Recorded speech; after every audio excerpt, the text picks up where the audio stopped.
اللہ کے محبوب نبی کریم علیہ السلام نے فرمایا ایک زمانہ ایسا آئے گا ایمان بچانا اتنا مشکل ہوگا جیسے ہاتھ کے اوپر انگارہ اٹھانا مشکل ہو جاتا ہے۔ آج وہی زمانہ ہے، کہیں پر میرے آقا پاک کی عزت پہ حملے ہوتے ہیں، کہیں پر ختم نبوت کے چور گلی گلی اور جو ہے کوچے کوچے میں ختم نبوت پہ حملہ کرتے پھر رہے ہیں، کہیں پر لوگ تبلیغ کے نام پر لوگوں کو گمراہ کر رہے ہیں، کہیں پر محبت صحابہ کے نام پر محبت اہل بیت سے دور کیا جا رہا ہے، کہیں پر آل محمد کی بات کی جا رہی ہے اور صحابہ کرام کا بغض سینوں میں بھرا جا رہا ہے، کہیں پر توحید کا نام لیا جا رہا ہے اور میرے آقا پاک کی عزتوں پہ حملے ہو رہے ہیں۔ اس دور کے اندر اپنا ایمان بچانا انتہائی مشکل ہے۔ میرے بھائیوں، آپ چاہے کاروباری ہیں، آپ چاہے زمیندار ہیں، آپ چاہے طالب علم ہیں، سرکاری یا غیر سرکاری ملازم ہیں، آپ جس شعبے کے اندر بھی ہیں، آپ اپنا کام کریں۔ اگر شرم و جائز ہے آپ اپنا کام کرتے رہیں، لیکن کسی شعبے میں بھی یہ بات مت بھولنا، ہم تاجر بعد میں ہیں، ہم ملازم بعد میں ہیں، ہم افیسر بعد میں ہیں، ہم طالب علم بعد میں ہیں، لیکن ہم مسلمان پہلے ہیں۔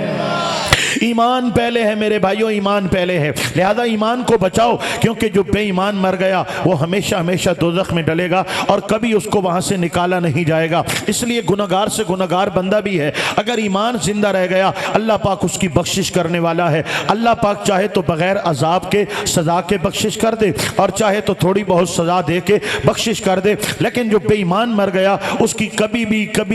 بھی ہمیشہ اگر آپ ایک لگائیں اور ایک کے آگے صفریں بڑھاتے چلے جائیں، اربوں خربوں سے آگے چلے جائیں، اتنے سال بھی گزر جائیں گے تو بے ایمان بندے کو دوزخ سے نہیں نکالا جائے گا۔ یہی وجہ ہے کہ جن کے عقیدے غلط ہیں، جن کی زبانوں میں گستاخی ہے، جن کے سینوں کے اندر میلا پن ہے، ہمارے علماء نے ان کے ساتھ میل جول اور تعلقات کو حرام لکھا ہے۔ اس کی وجہ کیا ہے؟ اگر آپ کسی گستاخ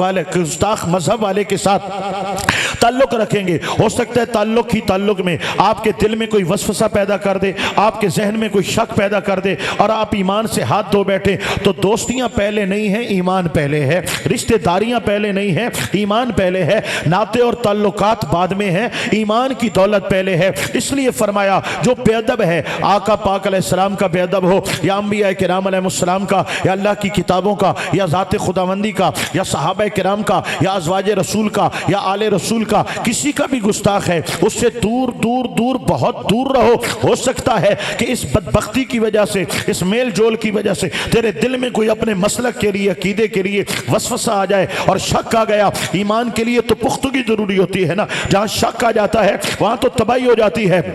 جنازہ نکل جاتا ہے۔ یقین کامل کا نام ایمان ہے، جب یقین کامل نہیں رہا تو ایمان ختم ہو گیا۔ ایمان گیا تو پھر کیا فائدہ ان نمازوں کا، کیا فائدہ ان سجدوں کا؟ میرے بھائیوں، اللہ کا پہلا انعام یہ ہے ہم پر، ہمیں مسلمان گھر میں پیدا کیا، کسی غیر مسلم گھر میں پیدا نہیں کیا۔ اور پھر کرم، بالائے کرم یہ ہے اللہ پاک نے ہمیں کسی بھی گستاخ ٹولے والے گھر میں پیدا نہیں کیا، بلکہ تمام ہستیوں کا ادب کرنے والی اہل سنت و جماعت میں پیدا فرمایا ہے۔